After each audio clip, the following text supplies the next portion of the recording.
Welcome back to my channel मेरे नन्हे भाई बहनों। आज हम चैप्टर नंबर 6 करने वाले हैं रिप्रोडक्शन इन एनिमल्स, जो काफी इंपॉर्टेंट चैप्टर है आपके एग्जाम वाइज। ठीक है, सो इस चैप्टर को अच्छे से समझना, 1 से 2 बार वीडियो देख लो, चाहिए तो 3 से 4 बार चैप्टर पढ़ो, बट इस चैप्टर पे आपको अपनी भरपूर मेहनत करनी पड़ेगी। ठीक है, सो चैप्टर को शुरू करते हैं। Reproduction in animals. ठीक है, पहली बात, रिप्रोडक्शन का मतलब क्या है? ठीक है, रिप्रोडक्शन का मतलब क्या है? रिप्रोडक्शन 2 वर्ड से बना है, एक तो री, एक प्रोडक्शन। पहला री, दूसरा प्रोडक्शन।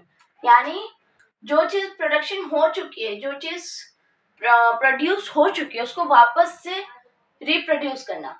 यानी जो चीज है अर्थ पे, उसको वापस से अर्थ पे लाना, उसी को रिप्रोडक्शन कहा गया। जैसे कि हम इंसानों को देखिए, आप ये इंसान जो थे बहुत पहले से आए हुए हैं, ठीक है, धरती पे। अब ये धरती पे एक बार आ चुके हैं, बट ये वापस आए जा रहे हैं, आए जा रहे हैं, आए जा रहे हैं, यानी ये रिप्रोडक्शन हो रहा है, यानी रिप्रोड्यूस हो रहा है। ठीक है, रिप्रोडक्शन आपके 2 टाइप के होते हैं, एक सेक्सुअल, एक असेक्सुअल। दोनों को समझ लेते हैं पहले। हाँ, so modes of reproduction, sexual reproduction and second is asexual reproduction. Sexual reproduction क्या है आपका? Fusion of male and female gametes is called sexual reproduction. यानी एक वो प्रोसेस, एक वो रिप्रोडक्शन का प्रोसेस जहां मेल और फीमेल दोनों के गैमेट्स आपस में फ्यूजन करें, जहां आपस में मिले, वहां उसे क्या कहा जाता है? Sexual reproduction. Now what is asexual reproduction? When single parents gametes is involved, यानी वो प्रोसेस, वो रिप्रोडक्शन का प्रोसेस जहां सिर्फ सिंगल पेरेंट्स के गैमेट्स इन्वॉल्व हों। अब एक अंतर समझने की कोशिश करिए, देखिए, सेक्सुअल, असेक्सुअल। ए नाम से समझ में आ रहा है सिंगल पेरेंट, ओके, और यहाँ कुछ नहीं है, तो इस वजह से 2 पेरेंट। आप ऐसे याद कर सकते हैं, जो ह्यूमन बींग्स होते हैं, एनिमल्स, काऊ, एक्सेट्रा एक्सेट्रा, जो भी है, वो इस वजह से होते हैं। ठीक है, जो एमीबा होते हैं, फंगी, बैक्टीरिया, वो इस वजह से होते हैं। सो पहले सेक्सुअल रिप्रोडक्शन के बारे में अच्छे से पढ़ते हैं। अब जैसे कि कहा गया कि मेल और फीमेल गैमेट्स के फ्यूजन से बनते हैं सेक्सुअल रिप्रोडक्शन। सो मेल रिप्रोडक्टिव ऑर्गन्स क्या क्या होते हैं? तो 3 होते हैं। पहला, पेयर ऑफ टेस्टिस। अब अपने एनसीईआरटी के फिगर में देख लो, अच्छे से लेबल करके दिया हुआ है। A pair of testes, 2 sperm ducts, a penis। ठीक है, ये 3 चीजें होती हैं जिस वजह से जो मेल रिप्रोडक्टिव ऑर्गन कहलाती है।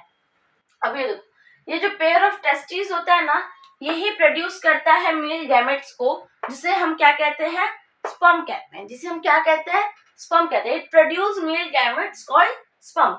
यहाँ जिस मेल एंड फीमेल गैमेट्स की बात हो रही थी, उसमें से जो मेल गैमेट है वो ये है, वो ये है, और वो कहाँ से प्रोड्यूस होता है? सो पेयर ऑफ टेस्टिस। ये पेपर में पूछा जा सकता है, ये पेपर में पूछा जा सकता है। अब चलिए आगे बढ़ते हैं, देखते हैं क्या दिया हुआ है आगे। सब देखते हैं। स्पर्म क्या होता है? एक सिंगल सेल होता है। स्पर्म क्या होता है? सिंगल सेल होता है। उसका जो फिगर है कुछ ऐसा है। ठीक है, सांप की तरह स्ट्रक्चर है। ठीक है, सांप की तरह स्ट्रक्चर है। ये जो ऊपर वाला पार्ट है उसको हेड बोलते हैं। ये जो मिडिल में जो लाइन लाइन वाला पार्ट है उसको मिडिल पीस कहते हैं, और जो लास्ट में जो टेल की तरह है उसको टेल कहते हैं। पेपर में पूछ सकता है 1-2 नंबर का कि क्या क्या इंक्लूड होते हैं स्पर्म में, तो आप ये 3 चीजें लिख के आओगे पॉइंट वाइज। ठीक है, now we talk about female reproductive organs. So a pair of ovaries, उसमें भी एक पेयर ऑफ ओवरीज होता है, उसमें पेयर ऑफ टेस्टिस था। कंफ्यूज मत हो जाना, इसमें का उसमें, उसमें का इसमें मत कर देना। ठीक है, ओविडक्ट्स, यूटेरस, ये 3 चीजें इसमें भी होती हैं। It produce female gametes called ओवा, जिसे हम एग भी कहते हैं। ओवरीज जो होते हैं, ओवरीज जो है पेयर है, इसलिए वो क्या है? प्लूरल फॉर्म में दिया हुआ है, वरना इसका सिंगुलर फॉर्म ओवरी होता है। ठीक है, ओवरी क्या करता है? एग या ओवा को प्रोड्यूस करता है, और यही क्या है? फीमेल रिप्रोडक्टिव ऑर्गन्स है। ठीक है, यही क्या है, फीमेल रिप्रोडक्टिव ऑर्गन्स है। और ओवरी क्या है, ओवा या एग क्या है, वो फीमेल गैमेट्स है, वो फीमेल गैमेट्स है। अब फर्टिलाइजेशन के बारे में देखते हैं। अब हम समझने वाले हैं कि कैसे ये पूरा प्रोसेस होता है। तो ध्यान से पहले ये पूरी कथा समझो और सुन लो आप, ठीक है, फिर हम इसे रीड आउट करेंगे। फर्टिलाइजेशन पहले होता क्या है, फर्टिलाइजेशन पहले होता क्या है, तो फर्टिलाइजेशन वो प्रोसेस है जहाँ एक स्पर्म और एक ओवा और एग जिसे कहा गया फीमेल गैमेट्स, एक मेल गैमेट्स एक फीमेल गैमेट जब आपस में फ्यूजन करते हैं, जब आपस में मिलके जाइगोट बनाते हैं, उसे हम फर्टिलाइजेशन कहते हैं। ठीक है, उस प्रोसेस को हम फर्टिलाइजेशन कहते हैं। अब देखो क्या होता है कि कुछ फर्टिलाइजेशन ह्यूमन बॉडी नहीं, सॉरी, सिर्फ फीमेल बॉडी के बाहर होता है और कुछ फर्टिलाइजेशन फीमेल बॉडी के अंदर होता है। ठीक है, प्रेग्नेंट जिसे हम कहते हैं वो सिर्फ एक लेडीज होती हैं, ठीक है, जेंट्स नहीं होते। सो क्या होता है कि कुछ प्रेग्नेंट लेडीज होती हैं, बट कुछ ऐसे जानवर है इस धरती पे जो कि फीमेल बॉडी के बाहर ही बच्चे फर्टिलाइजेशन हो जाता है, पूरा प्रोसेस हो जाता है।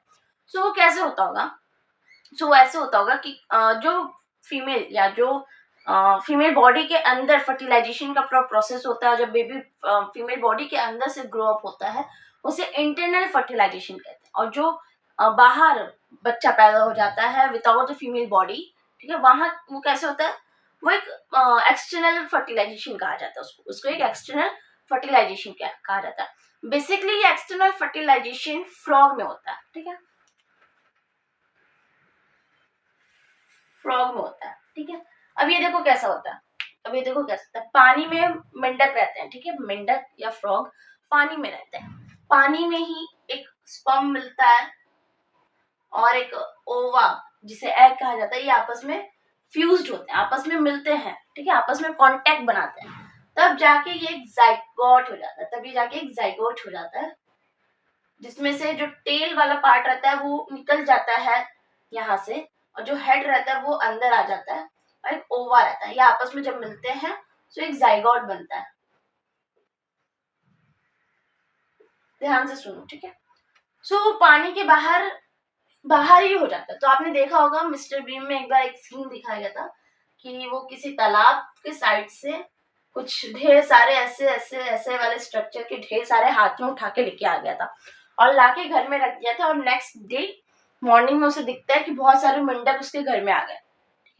सो बेसिकली एक जाइगोट था, ठीक है, एक फर्टिलाइज्ड स्पर्म और ओवा था जो कि जाइगोट बन चुका था, और वो उसे घर में लेके आ जाता है, और वो बाद में क्या हो जाता है, एक फ्रॉग बन जाता है। जितनी रैपिडली वहां जाइगोट से एम्ब्रायो नहीं, सॉरी, फ्रॉग बनते हुए दिखाया नेक्स्ट डे, उतनी जल्दी नहीं होता है ये प्रोसेस, बट उसमें ये चीज दिखाया गया। बट पॉइंट वो नहीं है, पॉइंट ये है कि उसने जाइगोट लेके आए थे घर पे मिस्टर बीम, और वो फिर फ्रॉग बन गया था। याद होगा आप में से कुछ को।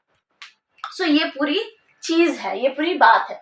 सो एक बार इससे गो थ्रू कर लेते हैं कि फर्टिलाइजेशन क्या होता है। Fusion of single sperm and an ovum is called fertilisation. जब फ्यूजन एक अकेले स्पर्म का और एक अकेले ओव्यूम का जब आपस में फ्यूजन होता है, जब आपस में वो मिलते हैं, सो उसे क्या कहा जाता है, फर्टिलाइजेशन कहा जाता है। अब ये देखो, मान लो ये एक स्पर्म है, ठीक है, इसमें हजारों सैकड़ों मतलब ऐसे टाइप के स्ट्रक्चर रहते हैं, ठीक है, और फीमेल क्या, सिर्फ एक एग रहता है, ठीक है। अब क्या होता है, ये सारे स्पर्म में मतलब जितने स्पर्म मतलब जो लिक्विड फॉर्म में रहता है उसमें हजारों सैकड़ों स्पर्म रहता है। उन सारे हजारों सैकड़ों स्पर्म में रेस लगती है कि कौन पहले जाएगा। एक्चुअल में वो रेस नहीं लगती, एक्चुअल में वो क्या होता है कि ये सारे ऐसे ऐसे करके एग के पास जाते हैं, उसमें जो सबसे पहले एग के पास चला जाता है वहां वो फ्यूजन हो जाता है, और बाकी सब वहां से रिटर्न बैक आ जाते हैं। ठीक है, सो पहला सिर्फ एक स्पर्म वहां तक पहुंचता है, और वो स्पर्म मिलके एग के साथ मिलके फ्यूजन करता है और फिर जाइगोट बनता है। सो अब अगेन रेस हो रहा है, कोई एक सिंगल स्पर्म होगा जो जीतेगा, ठीक है, कोई एक सिंगल स्पर्म होगा जो जीतेगा और फिर जाइगोट का फॉर्मेशन करेगा। ठीक है, इसको आप अच्छे से पढ़ के डेफिनेशन बना लेना खुद से। मैंने उतना अच्छा डेफिनेशन नहीं बनाया है यहाँ पे, बट इससे अच्छे डेफिनेशन की उम्मीद रहती है क्लास टीचर्स को आपसे। सो बुक को पढ़ के अच्छे से 2-3 लाइन का डेफिनेशन बनाओ। तो ये लाइन हो चुका क्लियर। ये वाला लाइन देखो, this result in the formation of fertilised egg या जाइगोट। जब ये जाके मिला उधर, तो ये या तो ये एक फर्टिलाइज्ड एग बना, या तो उसको हम एक जाइगोट नाम कह सकते हैं। सो आप अपने डेफिनेशन में भी लिख सकते हैं कि this is known as a fertilised egg और जाइगोट। ये आपके डेफिनेशन को काफी इंप्रेसिव बनाएगा। थर्ड पॉइंट देखो, fertilisation which took place inside the female body is called internal fertilisation. अभी बात हुई, इसके एग्जांपल्स देख लो, कैट, डॉग, ह्यूमन। ठीक है, इसका देख लो, fertilisation which took place outside the female body is called external fertilisation. Example मैंने वहां लिख दिया। ठीक है, अब इसके बाद हम बात करेंगे एम्ब्रायो के बारे में। ठीक है, वो क्या होता है उसको देख लो पहले। सो एम्ब्रायो क्या होता है, develop zygote called as embryo. देखो क्या होता है, जब जाइगोट कैसे बना था, जब फ्यूजन हुआ था स्पर्म और ओवा यानी एग का, तो जाइगोट बना था। और जब ये जाइगोट और बड़ा होता है तो उसको एम्ब्रायो कहा जाता है, उसको एम्ब्रायो कहा जाता है। The stage when all the body parts are visible is called foetus.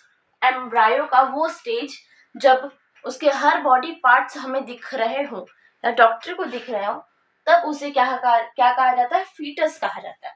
अब फ्लेक्सिबल स्ट्रैंड, देखो ये वाला पार्ट और ये वाला पार्ट, यानी थर्ड एंड लास्ट पार्ट जो है आपके एनसीईआरटी में नहीं गिवन है। ठीक है, ये एक्स्ट्रा मैंने बताया है। सो क्या है, a flexible strand attached to the navel of the foetus called umbilical cord. देखो बचपन में कहा जाता था ना कि कैसे बच्चे को खाना या न्यूट्रिशन मिलता है।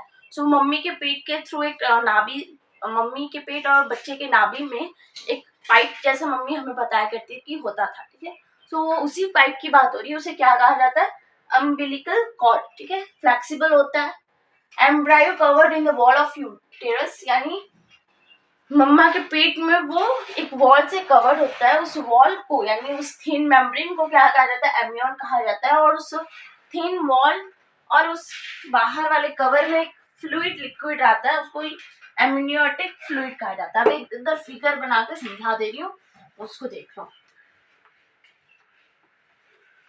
आप अपने टेक्स्ट बुक में देखना जरा, कुछ ऐसा फीटस वाले फिगर में कुछ ऐसा दिया होगा, कुछ लगभग ऐसा ही बच्चे इसके अंदर फीटस, ऐसे एक बच्चा ऐसे ऐसे दिखाया गया है। ठीक है, और यहाँ पे एक हल्का व्हाइट कलर का, और यहाँ पूरा फ्लैश फ्लैश रेड की तरह कलर है। ठीक है, ये एक लिक्विड की तरह दिखता है फिगर में भी, व्हाइट कलर का। बस ये जो लिक्विड की बात हो रही है वो ये है, और जो वॉल की बात हो रही थी, थिन मेम्ब्रेन की बात हो रही थी, वो ये था। आई होप समझ में आ गया होगा, आई होप समझ में आ गया होगा। लास्ट टॉपिक है इस सेक्सुअल रिप्रोडक्शन के बारे में, विविपेरस एंड ओविपेरस।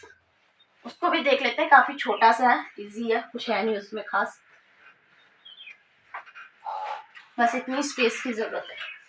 विविपेरस और ओविपेरस क्या होता है, the birds which give birth to young ones, यानी विविपेरस वो होता है जो डायरेक्ट यंग वंस को बॉर्न करे।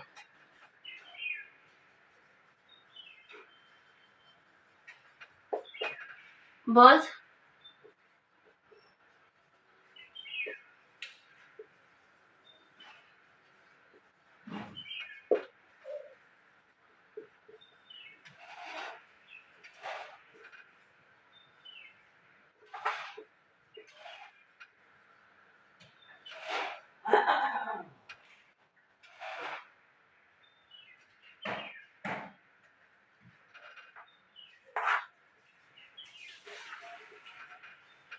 अब देख लो, इसको समझ लो।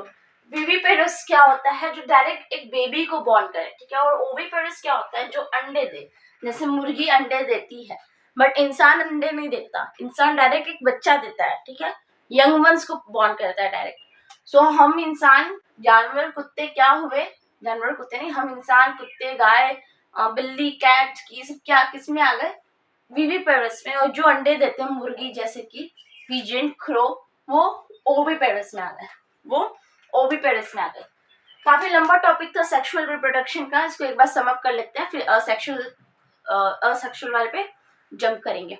सो सेक्सुअल पे फिर से शुरू करते हैं। रिप्रोडक्शन क्या होता है? Again to reproduce there are two modes of reproduction, first is sexual and second is asexual. We taught about sexual, asexual इससे बाकी है। सेक्सुअल में क्या होता है? Female and male gametes involve होते हैं, यानी दो, एक फीमेल और एक मेल गैमेट्स की जरूरत होती है वहां। मेल रिप्रोडक्टिव ऑर्गन्स 3 होते हैं, कौन से? Testis, a pair of testis, sperm ducts, और तीसरा क्या था? पेनिस। ठीक है। फीमेल में क्या क्या होते हैं? एक ओवरीज होता है, ओविडक्ट्स होता है, एंड यूटेरस। ओके, यूटेरस होता है।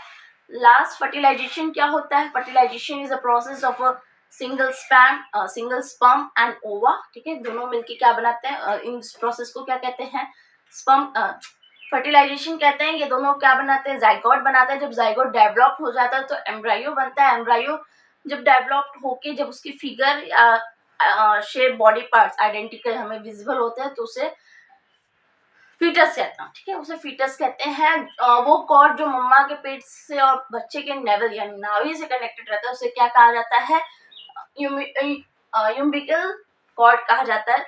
और एक मिनट, और क्या होता है उसमें? एक फ्लूइड रहता है, थिन मेम्ब्रेन होता है। किस कहाँ बच्चा रहता है? यूटेरस के वॉल में रहता है। ठीक है। अगेन 2 टाइप के होते हैं, एक ओविपेरस, एक विविपेरस। ओविपेरस क्या होते हैं? जो एग देते हैं।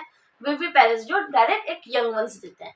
अब बात करते हैं असेक्सुअल की। सेक्सुअल जो रिप्रोडक्शन जो है, सेक्सुअल रिप्रोडक्शन से काफी इजी है, सिंपल है और इजी टू लर्न है। ठीक है, सो उसको देखते हैं। अब ये जो टॉपिक है ना, बस इतना ही है। इसके बाद आपका डीएन होने वाला है। काफी इजी और काफी सिंपल टॉपिक है, इसको आप अपने डेली लाइफ में भी देख सकते हो। कैसे? पहले बाइनरी है। सेक्सुअल 3 टाइप के हैं, बाइनरी, बर्डिंग एंड फ्रेगमेंटेशन। पहले बाइनरी से शुरू करते हैं। Division of an organism into 2 और मोर, यानी एक ऑर्गेनिज्म का 2 और मोर पार्ट में डिवाइड होना, विभाजित होना, उसे क्या कहा जाता है? बाइनरी फ्यूजन कहा जाता है। मैं उसको अभी फिगर बना के भी समझाऊंगी, जैसे कि एमीबा एंड एल्गी। बर्डिंग क्या होता है? Bulb like structure arises from parent body called bird. एक पेरेंट बॉडी में बर्ड टाइप का स्ट्रक्चर निकलता है, जिसे हम बर्ड कहते हैं। बल्ब टाइप का स्ट्रक्चर निकलता है, जिसे हम बर्ड कहते हैं। वो जो बर्ड होता है, this bird detach from parent body and grow individually. आगे चल के क्या होता है? वो बर्ड क्या होता है? पेरेंट बॉडी से निकल जाता है, हट जाता है, और इंडिविजुअली अलग अलग करके ग्रो होता है। इसमें कौन सा है? बर्डिंग वाला पार्ट है। फ्रेगमेंटेशन क्या है? This organism splits into fragments and grow individually. ठीक है, ऐसे डेफिनेशन समझाते, समझ में नहीं आया होगा अच्छे से। मैं अभी तक एक एक का फिगर बना के समझा रही। ठीक है, बाइनरी का पहले देखो। बाइनरी का पहले देखो कैसे होता है। कुछ स्टार्टिंग स्ट्रक्चर ऐसा रहता है, फिर ये स्ट्रक्चर में क्या होता है? फिर इस स्ट्रक्चर में क्या होता है कि 2 पार्ट हो जाता है। ऐसे पहले सिंगल सेल था, अब 2 हुआ। अभी 2 क्या होता है? अलग अलग जाके डिवाइड होते हैं, कुछ ऐसे, कुछ ऐसे। ठीक है, यहाँ नहीं, यानी एक इधर निकल रहा है, एक इधर निकल रहा है, और ये भी अभी अलग होने की कोशिश कर रहे हैं। लेटर ये क्या होते हैं? एक ऐसा अमीबा हो गया और एक ऐसा अमीबा हो गया। ठीक है, इनके साइज अपने अपने जगह आ गए, बट लास्ट का थोड़ा पार्ट रह गया है अलग होना, इधर वो पार्ट भी अलग हो जाता है। और ये कौन सा है? Binary fusion. फ्यूजन मतलब अलग होना, फ्यूजन मतलब जुड़ना, फ्यूजन मतलब जुड़ना, फ्यूजन मतलब टूटना। ठीक है, ये दोनों ही वर्ड इसमें इस चैप्टर में यूज हुए। सेक्सुअल में फ्यूजन वर्ड यूज हुआ था, fusion and male and female gametes. Okay, fusion यहाँ यूज हुआ है, ध्यान देना आप। ठीक है, अब मैं बर्डिंग का समझाने जा रही हूँ, इसको मैं रब कर रही हूँ और अब बर्डिंग का समझाने जा रही हूँ। अदरक और आलू में आप इसको इजीली देख सकते हो। ठीक है, अब देखो कैसे दिखता है। इतने में बर्डिंग, इतने में फ्रेगमेंटेशन। कैसे दिखता है बर्डिंग? ये मान लो अदरक है, एमीबा ऐसा ही दिखता है लगभग, उसका भी कोई फिक्स स्ट्रक्चर नहीं होता। अगर ये अदरक आलू कैसे रहता है, ऐसा आलू रहता है, ठीक है। इसके इधर से कहीं एक ऐसे बल्ब जैसा स्ट्रक्चर निकला रहता है, इसमें तो हर जगह बल्ब बल्ब जैसा है, ठीक है। इसी को क्या कहा गया? बर्ड कहा गया। इसी को क्या कहा गया? बर्ड कहा गया। ये बर्ड क्या होता है, अपना ग्रो करता जाता है, ग्रो करता जाता है, और ग्रो करते करते एक टाइम आता है कि वो अपने पेरेंट बॉडी से अलग हो जाता है, ठीक है। अलग हो जाता है तो एक छोटा आलू हो जाता होगा, ठीक है, समझ में आया? बस यही एक प्रोसेस रहता है। फ्रेगमेंटेशन का क्या होता है, या आप रोज में देख सकते हो, ठीक है। आप ये रोज में देख सकते हो। कैसे? आपने देखा होगा, मैंने तो जब रोज उगाया था, देसी गुलाब जिसे कहा जाता है, तो उसको कैसे उगाया था कि मैंने कहीं से उसका स्टेम काट के लाया था, ठीक है। स्टेम काट के लाया था, उस स्टेम को मैंने ऐसे मिट्टी में गाड़ दिया था, ऐसे पुट कर दिया था। ये अपने आप रूट यहाँ होता है, ठीक है, रूट अपने आप इसमें बढ़ता जाता है। इधर इधर से छोटे छोटे पत्ते आने शुरू होते हैं। लेटर ये पत्ते जो होते हैं बड़े हो जाते हैं, एक बड़ा पेड़ हो जाता है। धीरे धीरे ये जो स्टेम मैंने लाया था वो सूखता जाता है, और सूख जाने के बाद वो वहां से हट जाता है, एक गुलाब का पेड़ पौधा आ गया, ठीक है। इससे अच्छा एग्जाम्पल अगर आपको देखना है, सो देखो कैसा होता है। अब मैं फिगर उतना अच्छे से बना नहीं पाऊंगी, थोड़ा सा कुछ ऐसे ही फिगर आपके उस पे एनसीईआरटी पे भी दिया है, ठीक है। अब इसका क्या होता होगा, इसमें स्प्लिट यानी 2-3 टुकड़े कर दो इसके। मान लो एक टुकड़ा मैंने यहाँ से कर दिया, दूसरा टुकड़ा यहाँ से कर दिया, ठीक है। और इन तीनों टुकड़े आपस में उगते जाएंगे। जब ये उगेगा तो नीचे का ऐसे स्टेम बना देगा, जब ये वाला पार्ट उगेगा तो आगे का ऐसे फ्लावर और नीचे का ऐसे रूट बना देगा। जब ये उगेगा तो पूरा एक उगेगा, मतलब जब ग्रो होगा, बड़ा होगा, तो पूरा एक ऐसा फ्रेगमेंटेशन वाला प्रोसेस कंप्लीट करेगा। अब ऐसे आपका चैप्टर होता है खत्म। आई होप समझ में आया हो। इस चैप्टर को अच्छे से गो थ्रू करना अपने एनसीईआरटी से, और भी अगर कहीं है आपके पास कोई दूसरी बुक तो आप उससे भी गो थ्रू हो लेना, क्योंकि जितना आप इस चैप्टर को पढ़ोगे उतना अच्छा ये चैप्टर आपका क्लियर होता जाएगा। So thank you, bye bye.